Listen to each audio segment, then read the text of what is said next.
With the long-awaited third entry in the actual core franchise of this opening tomorrow, let's talk about The Conjuring. Big D's Entertainment Rankings and Reviews. So greetings, my fellow YouTubers, and welcome to Big D's Entertainment Rankings and Reviews. My name is Doyle, better known to you as the Big D, and this time around I bring to you a review of the 2013 supernatural horror flick The Conjuring, released by Warner Brothers for New Line Cinema, directed by James Wan, written by Chad Hayes and Carrie W. Hayes. Is the first installment of the Conjuring universe franchise, starring Patrick Wilson and Vera Farmiga as Ed and Lorraine Warren, paranormal investigators and authors associated with prominent cases of haunting. And their purportedly real-life reports inspired the Amityville horror story and the film franchise. In the film, the Warrens come to the assistance of the Perrin family, who experienced increasingly disturbing events in their farmhouse in Rhode Island in 1971. So this is going to be take place 50 years back. But anyway, let's go ahead and get started with the story. In 1971, Roger and Carolyn Perrin move into a farmhouse in Harrisville, Rhode Island, with their 5 daughters, Andrea, Nancy, Christine, Cindy, and April. Their dog Sadie refuses to enter the house. Nancy and Christine, while playing a game of hide and clap, find a boarded-up entrance to the cellar. Paranormal events occur within the first few nights. All of the clocks stop at exactly 3:07 a.m. Birds are flying into their windows, and Sadie is found dead in the backyard. One night, Christine encounters a malevolent spirit only she can see, prompting her to claim that the spirit wants her family dead. Another night, Carolyn hears clapping in the hallway. When she goes to investigate, she becomes trapped in the basement by the spirit. At the same moment, Andrea and Cindy are attacked in their bedroom by a spirit believed to be the one Christine encountered. Carolyn decides to contact demonologist Ed and Lorraine Warren, who have recently investigated a possessed doll called Annabelle, which I'll be reviewing that series later on this October. The Warrens agree to take the case. They conduct an initial investigation and conclude that the house may require an exorcism, but they need authorization from the Catholic Church and further evidence before they can proceed. Ed and Lorraine discover that the house once belonged to an accused witch named forgive me for mispronouncing this, Bathsheba Sherman, a relative of Marytown Eastie, who sacrificed her week-old child to the devil and killed herself in 1863 at 3:07 in the morning after cursing all who would take her land. They find reports of numerous murders and suicides in the houses that were built on the property. To gather evidence, Ed and Lorraine place cameras and bells around the house with the help of their assistant Drew Thomas and Harrisville police officer Brad Hamilton. One morning, as Ed, Drew, and Roger take the children out for ice cream, Bathsheba appears in Carolyn's room and vomits black bile to Carolyn's mouth, causing her to become fully possessed. That night, the group sees Cindy sleepwalking into Andrea's room, and from the EVPs coming from the radio, they hear a spirit luring Cindy into the wardrobe, where she reveals a secret passage inside. Wow. Lorraine enters the passage and falls through the floorboards to the cellar, where she sees the spirit of a woman whom Bathsheba had long ago possessed and used to kill her child. The Perrin family decides to take refuge at a motel while Ed and Lorraine take their evidence to Father Gorin, their liaison at the Catholic Church. After the Warrens show their evidence to Father Gorin, he explains to them that the approval to perform the exorcism would have to come directly from the Vatican, since the Perron family aren't members of the church, but insists he will push it through himself so that they can get the approval as soon as possible.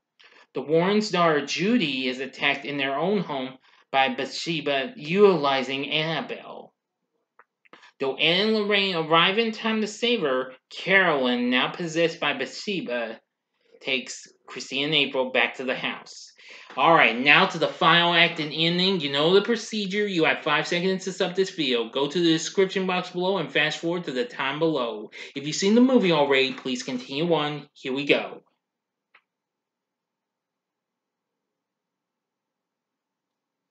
Okay, you've been warned.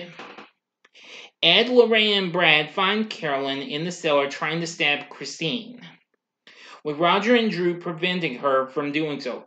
After tying Carolyn to a chair, Ed decides that an exorcism needs to be performed on Carolyn, but realizes that there is not enough time to wait for a priest to arrive.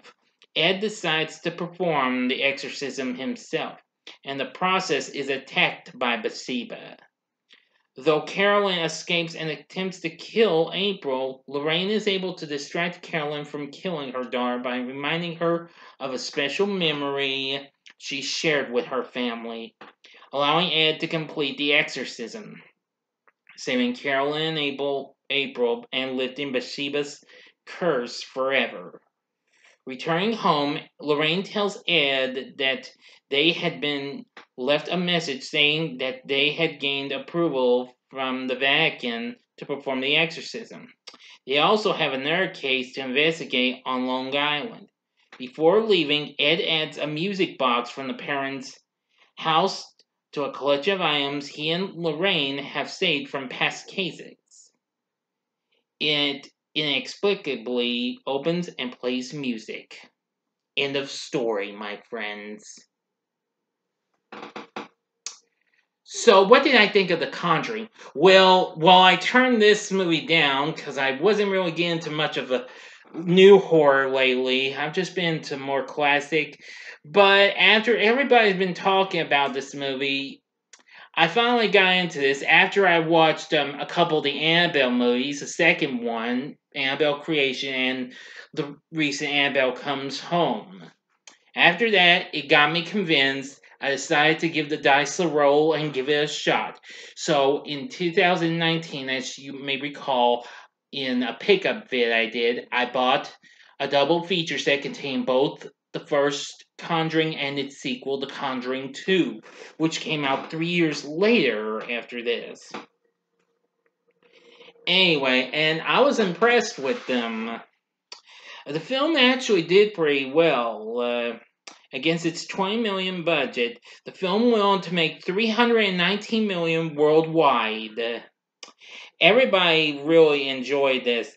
It got praise for just about everything: the performances, direction, screenplay, the atmosphere, and musical score. Yeah, I'm buying that. Yeah, James Wan did a pretty good job in directing this. The score by Joseph Basara is pretty good.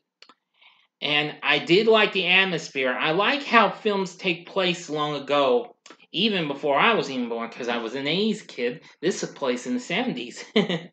Anyway, I love the performances we got from Patrick Wilson and Vera Farmiga as Ed and Lorraine Warren, made the actual to rest in peace. Lilli Taylor plays Carolyn, and Ron Livingston plays Roger. Now, as for their kids, Shanley Caswell plays Andrea, Haley McFarland plays Nancy, Joy King plays Christine, Mackenzie Foy plays Cindy, and Kyla Deaver plays April. We also have Shan Cook as Drew and John Brotherton as Brad. So anyway, I'm really happy to have enjoyed this. Now, I almost didn't notice her, but if you watch the movie closely, you'll see a woman in an audience. I think at the beginning of the movie, the real Lorraine Warren was actually an uncredited cameo in this. Since even though Ed had been dead for almost 7 years when this film came out, because almost six, well, about a little bit of 6 years later, almost, Lorraine passed away in 2019. That was just right after Annabelle Comes Home had finished production. So anyway, this film just did so well and it became a big success. And it went on to make 41 million in its opening weekend and making it the biggest opening for an original R-rated horror film, surpassing The Purge. So anyway, the film's gotten good response and what have you. It's gone to put out many other movies, including, well, 2 sequels. One you'll get tomorrow in theaters and on HBO Max. Now, I'd like to apologize to y'all. I'm sorry, I'm not going to go see The Conjuring, The Devil Made Me Do It, but I'm still going to go ahead. But I told myself if I didn't, I'm still doing this review and my review for the next one. Now, don't worry, I will review the Annabelle movies later on in October. I have yet to see The Nun and The Curse of La Llorona, but if I happen to have the guts to watch those sometime, maybe we'll see the reviews of those in October as well. And that's probably when you might get a spoiler-free review of The Devil Made Me Do It. When it comes to physical me, we'll see what happens. But anyway, with a great cast, great score, great direction, etc., etc., etc., would I recommend The Conjuring? Hell yeah! This is a movie you need to see. And I think you'll really enjoy and what have you. I really did enjoy this. I didn't think this would actually be good, but this film almost kind of reminds me of the Amityville Horror in ways. But anyway, yeah, The Conjuring's definitely worth looking into. So if you've seen this, tell me what you thought about The Conjuring in the comment section below. If you like this video, click the like button below. Subscribe to my channel. Be a part of the Big D Nation. And stay tuned next time. I'll bring to you a review of The Conjuring 2. Thanks for watching, and if you like this, check out my reviews for these other shocking flicks. In the upper left-hand corner is my review of The Exorcist, which I did last year in memory of Max von Sydow. The upper right-hand corner is my review of The Exorcist 3, since I have yet to review Exorcist 2, The Heretic. Or go to the bottom left-hand corner for my review of the 2009 flick that kind of has a little bit of a spine-tingling feel in it, being The House of the Devil. And the bottom right-hand corner is the button you can click to subscribe. If you like rankings and reviews on movies, TV, music, video games, etc., then I'm your guy. Thanks for watching. Until next time, I'm the Big D saying, see ya.